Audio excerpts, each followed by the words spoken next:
Hello guys, আসসালামু আলাইকুম রহমতুল্লাহ। কেমন আছেন প্রিয় বন্ধুরা? আজকে আপনাদের এমন একটি জায়গায় নিয়ে যাচ্ছি, এমন একটি জায়গা দেখাবো যে জায়গাটা দেখেন, এদিকে শুধু মরু অঞ্চলের গাছ।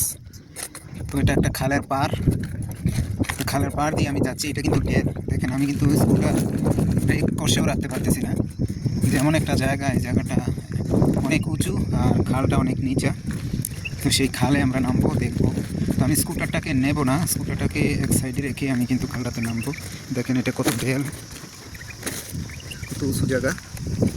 এটার নিচে কি আছে খালে আমি একটু দেখতে যাব। স্কুটারটা দিকে রাখি, স্কুটারটা রেখে গেলাম। এই যে কত উঁচু দেখেন, এটা কিন্তু নিচু নিচু অনেক নিচে চলে গেছে। এদিকে কিন্তু অনেকগুলো রাস্তা আছে দেখেন, এদিকে এই সাইডের থেকে একটা রাস্তা আসে, এদিকে নামছে, এদিক থেকে একটা রাস্তা এদিকে নামছে, এদিক থেকে একটা রাস্তা এদিকে নামছে। সিধা তিন দিকেতে না চতুর্পথ, এই যেমন চতুর্পথ, এদিকে একটা, এদিকে একটা, এদিকে একটা, এদিকে একটা। তো চতুর্দিক থেকে কিন্তু মানুষ এসে এদিক দিয়ে গাড়ি নিয়ে চলে যায়। যখন বৃষ্টি হয়, এই দেশে যখন বৃষ্টি হয় তখন কিন্তু এই খালটা, এটা দেখেন খাল, এটা একবারে সাগরে গিয়ে লাগছে, যে ওমান আরব সাগর বলে, সেই আরব সাগরে কিন্তু গিয়ে নামছে এই জায়গাটা। দেখেন যখন পানি আসে তখন পানির স্রোতে এইগুলা ভেঙে যে কই যায়, তছনছ হয়ে যায়। এই দেখেন, এটা কিন্তু একটা খাল, এদিকে পাক খাইয়ে ওই সাইডে চলে গিয়েছে। আর এদিকে আমি আপনাদের একটু নিচে নিয়ে যাচ্ছি। দেখেন এদিকে কিন্তু মাছ অনবরত থাকে আর পানি, এই ক্যানেলটা পানি থাকে সবসময়।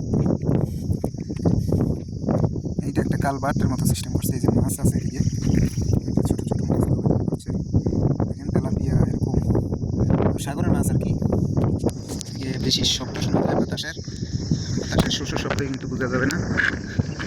দেখেন এই ক্যানেলটা দিয়ে কিন্তু সব সময় আপনার পানি যেতেই থাকে যেতেই থাকে। কোথায় যায় এগুলো? এই পানি, এই পানিগুলো যায় খেজুরের বাগানে। এটাকে বলা হয় আপনার মানে এই দেশে বলে আর কি, যেমন সাপ্লাই, বাংলাদেশে সাপ্লাই বলে না, এই দেশে বলে আপনার কি যেন নামটা তো আমার মনে আসতেছে না।